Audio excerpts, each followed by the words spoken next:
So going into part two, we're going to talk about pruning and protection.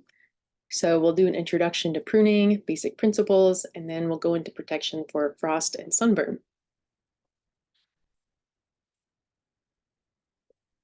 So to begin with, pruning means we're going to do strategic and thoughtful pruning, cutting out different branches to promote good tree health. So, in this context, because we're talking about fruit production, healthy equals beautiful. So you have lots of different tools at your disposal that you could use. These are two of my favorites. This is not necessarily product endorsement, just examples. It's nice to have a smaller pair of hand shears and a larger pair of loppers for bigger limbs. So you might have different goals for pruning depending on your context. Generally, you want to do annual habitual pruning for architecture, so thinking about the structure of the tree. But you also might want to do some pruning for disease removal, and we'll cover that in a later section around pest management. For now, we're just going to really focus on architectural pruning. And, you want to ask yourself, when's a good time to do this? Typically, people prune for architecture during the dormant season. It's a lot easier to see branches at that point since there are no leaves and the tree is dormant. But you could also do some pruning in the spring and summer as needed as well. So, why would we prune for architecture? There are a lot of reasons. To begin with, you want to open up the canopy and promote optimal capture of sunlight by the leaves. So sometimes canopies can become pretty dense, and this is one way to open up light and increase light interception by leaves, which is essential for photosynthesis and fruit production. You also might want to promote functional architecture for easy management. So maybe you want to help keep your trees a little bit shorter, easier to manage. You don't need ladders as much. You also want to be sure you're ensuring structural integrity. So making sure that the tree is balanced and not lopsided. In addition, pruning supports high quality fruit production. So both in quantity and fruit quality, it really helps. Pruning promotes fruit size, so there's usually competition among meristems or the growing points within around 6 inches. So if you have, let's say, two fruits that are located just a couple inches apart, those two fruits are going to be competing for resources, whether that's carbohydrates, nutrients, water, that kind of thing. So that competition between fruits close to each other often means they're going to be small. So one of the ways that pruning helps is pruning out areas where you have really high density of fruit.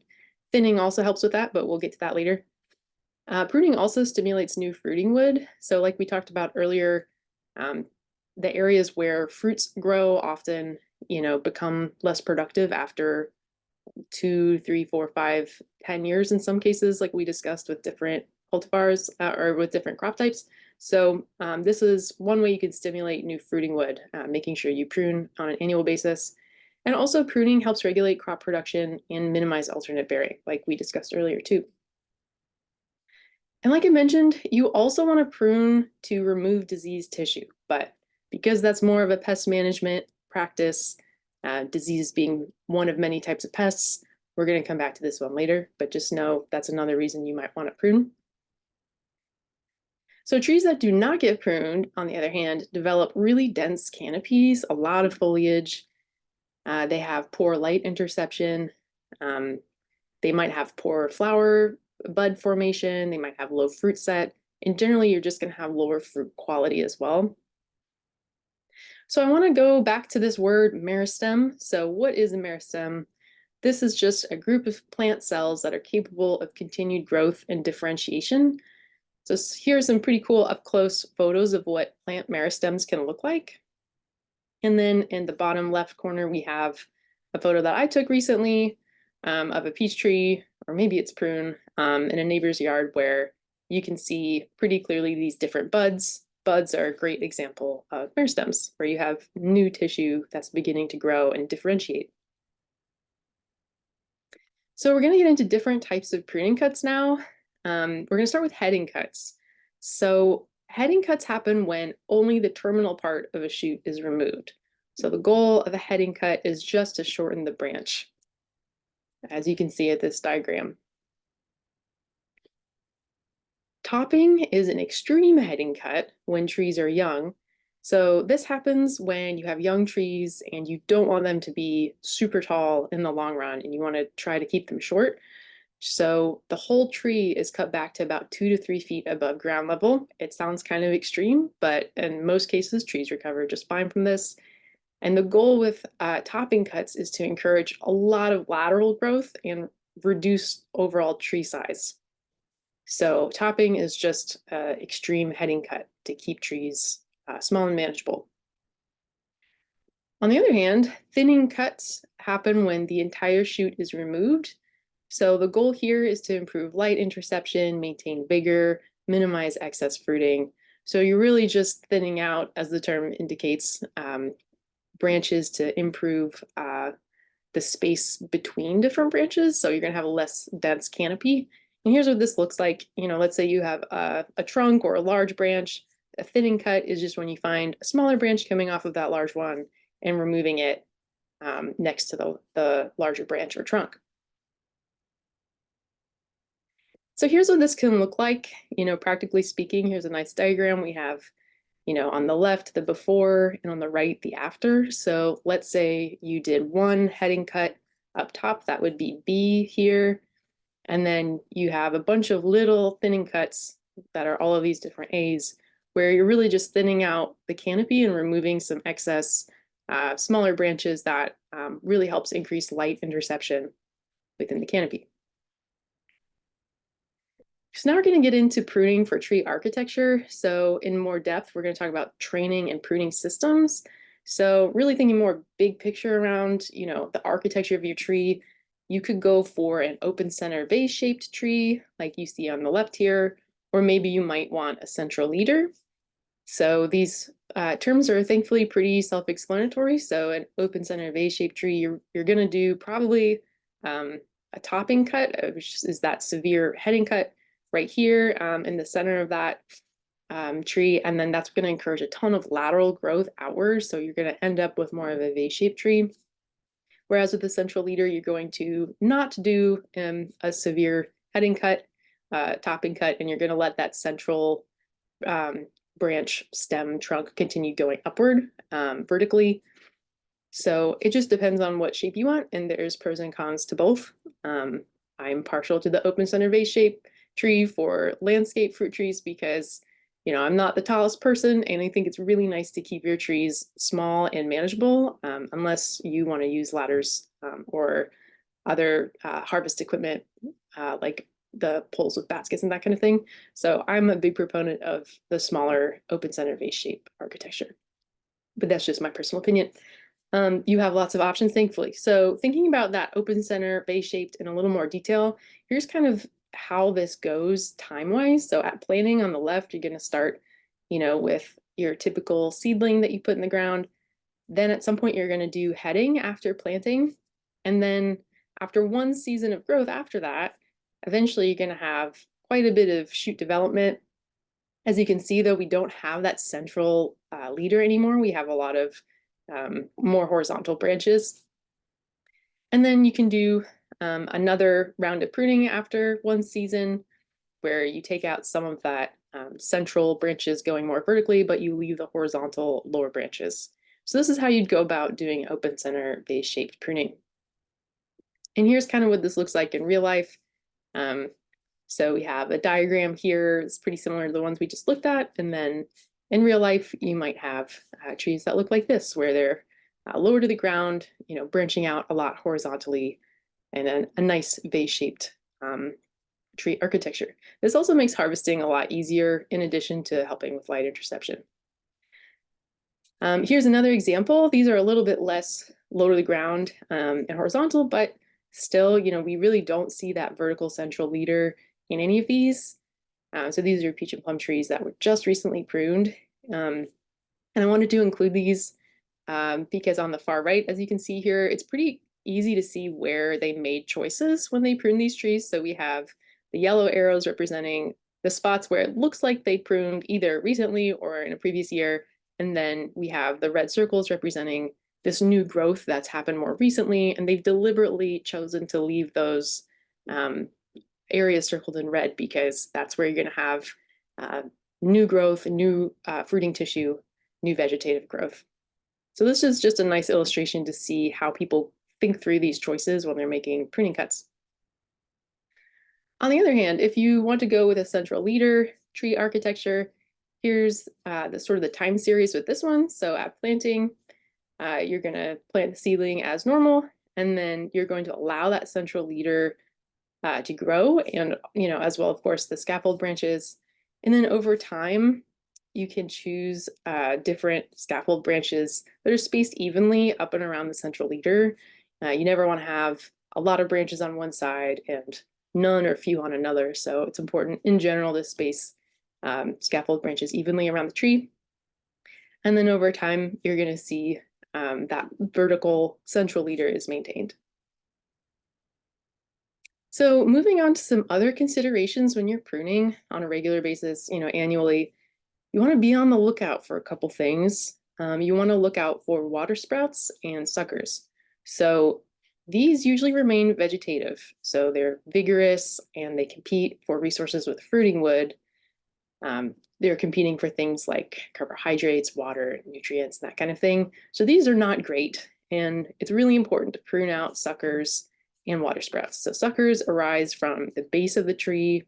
I'm sure you've seen these before, probably in landscaped areas. And so it's important to prune out the suckers and make sure they're not stealing resources from the rest of the tree. And it's also important to prune out water sprouts as well. So these are a little bit harder to recognize, but I just usually look for branches that are going straight up vertically from a scaffold branch. For instance, in this case, they're usually coming from larger scaffold branches. They're going straight up vertically, and they tend to have smoother bark, I've noticed in a lot of cases. So they're not going to have as many, smaller branches going off the sides. They're really not going to have much fruiting tissue. They're going to be mostly vegetative, and they really look, they are hogs. So they're going to be a little bit bigger than other branches nearby, smaller branches coming off of the scaffold. So this is just a good thing to look out for, the water sprouts, and some characteristic signs of those.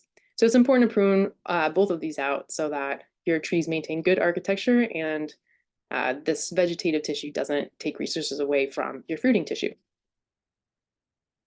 So here's some more photos, just as nice illustrations. We have on the left here, pruning wounds after scaffold selection. So, this was taken right, sounds like pretty close after this tree was planted. They made a pretty intense heading cut, but then years later they came back, took photos, and this tree recovered just fine. And here you can see pruning wounds on the main scaffolds of a mature tree. So it feels like a big deal to make these heading cuts, but the trees come back just fine from that. And a good point here, looking at this photo on the right, this is a nice illustration of not leaving any stubs. So this looks good here in this photo where they really cut flush with the remaining branch. And that's really important to bear in mind. You don't want to leave any stubs, and we'll get back to that later in the IPM section as well. So I mentioned thinning earlier. We're going to talk about that in a little bit more detail. So thinning is just the removal of flowers or young immature fruit. So this limits fruit number, increases fruit size. It reduces the risk of overloading branches, since a lot of times fruit can become pretty heavy, especially if we're talking about apples or peaches. So this helps, reduce the risk of branches snapping off just because they're overloaded with weight. And thinning is also used in many tree fruit crops, like I mentioned pears, I mentioned peaches and apples. Pears count as well. So large fruited trees, but they don't really use it in cherries as much. So it kind of depends on the crop type. But the point really is just to reduce that competition between fruits that are close to each other, and that's going to increase fruit size and reduce the likelihood of branches snapping under the weight.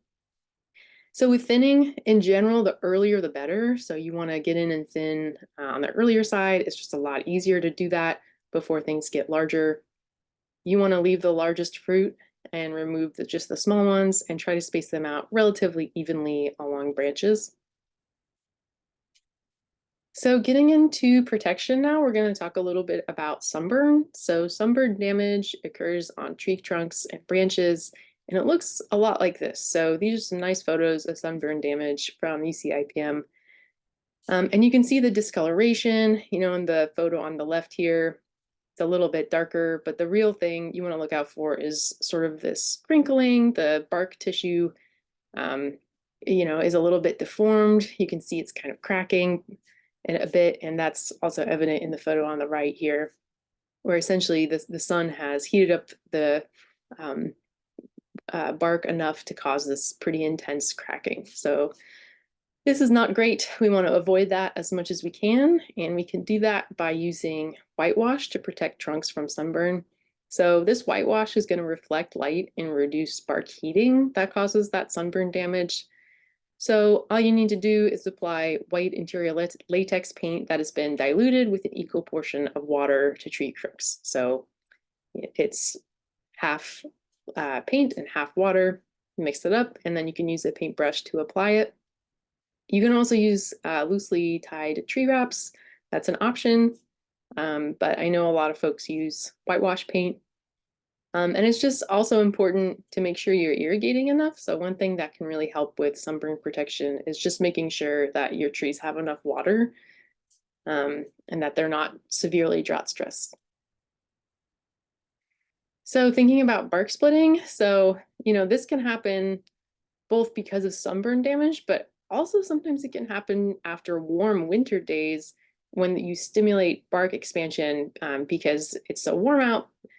But then the cold night comes in and causes this really quick contraction of the bark tissue. So sometimes you might see bark splitting due to that as well. And thankfully, whitewash can also help mitigate this too. I know I've seen this issue around in orchards in our region. So it's just something that's good to be aware of, and know that the whitewash mixture is really, really helpful for sunburn and bark splitting in the winter too. So moving on to frost protection, here you can see lots of signs of frost damage. We have peach blossoms in the lower left corner that have been frost damaged. The petals are a little curled up, and a lot of the floral parts have been unfortunately browned and killed off. You can see they're kind of wilting at the bottom in some cases. They're a little bit deformed. And so here's what symptoms look like in citrus. On leaves, you see this leaves that have had marginal necrosis, which is basically just brown, dead leaf tissue. When people say necrosis, it's dead leaf tissue here, and it's marginal because it's on the leaf edges. So you can see it kind of looks like it got burnt. This essentially is frost damage symptoms. So that's one easy way to look out for that. And then here's what frost damage looks like on citrus fruit as well. So unfortunately, frost affects, the whole plant, lots of different parts of the plant. And it's just good to keep an eye on the weather and be aware of what frost damage symptoms can look like on fruit trees. And thankfully, there's also ways to prevent this as well through protection. So, first and foremost, I would just highly recommend thinking through your cultivar choice, like we talked about earlier, and making sure you're choosing crop types, but also cultivars that are cold hardy and that ripen early so that you can harvest them early. I think this is honestly the best place to start, is just thinking about your genetics and the selection choices that you're making. There's so many options out there, and there are a lot of cold hardy varieties. So it's worth exploring before you plant, and also bearing in mind, how is your microclimate different maybe than others in your region. Maybe you're planting on a south-facing slope. So, there's a lot of context to consider there around what you might expect temperature-wise. And of course, another great prevention is just to select a south-facing site to begin with. So if that's an option, that can be helpful for preventing frost, at least relative to, the other areas in where you have options to plant. So that can be helpful as well. And here we have some more frost damage symptoms on apple fruit, blossoms, and leaves as well. And again, we see, this sort of discoloration on the fruit. It's a little bit darker, it's brown. There's this kind of interesting rings around the apples up on the top left corner. but you might also see more patchy brown symptoms. And this essentially is just tissue that's been killed. So, and then with the blossoms on the right-hand side, we see the floral parts are gone here. They've been killed, they've shriveled up, they've probably fallen off. And then farther down on the right, we see some brown spots on the leaf. That's more dead tissue, in this case, leaf tissue. So frost symptoms can look like a lot of different things, so that's good to be aware of, and just get familiar with the signs and symptoms of that, but as much as you can, using strategies to prevent it. So far we've got genetics and site selection. You can also start fertilizing after the last frost and make sure you don't do it before to prevent new growth that could freeze. So thinking about your fertilizer management and not encouraging too much new growth at the wrong time of year can be really helpful. Also, avoiding pruning in the fall, winter, in some cases, it can really stimulate new growth, especially with, differences in climate that we're experiencing. It can be hard to tell exactly how temperature is going to go, in weeks and months following the start of fall. So, you can always just wait a little while if you need to, just to make sure you're not going to stimulate new growth that would then freeze. And also, yeah, keeping trees well irrigated to prevent stress. So this was also a sunburn management strategy as well. Also applies to frost. So just making sure, your trees aren't drought stressed is a good way to help prevent frosts, especially in the early spring when you're going to be irrigating anyway. And you can irrigate when a frost is predicted. So the good news is most moist soil holds more heat than dry soil, and the water actually releases heat as it freezes. So you might have heard about this in vineyards and commercial orchards. This is pretty common. You can definitely do this on a backyard scale as well, even if you just have one tree. Just making sure that the soil is moist before freeze. And of course, the big one that's maybe more visually obvious, you can protect trunks with thermal wraps or collars. And, probably the most common thing I see is just protecting the foliage with suspended canvas canopies that hang all the way down to the ground in order to trap heat. So you do have some physical protection options as well. So hopefully with many of these strategies combined, you'll be able to protect your fruit trees from frost.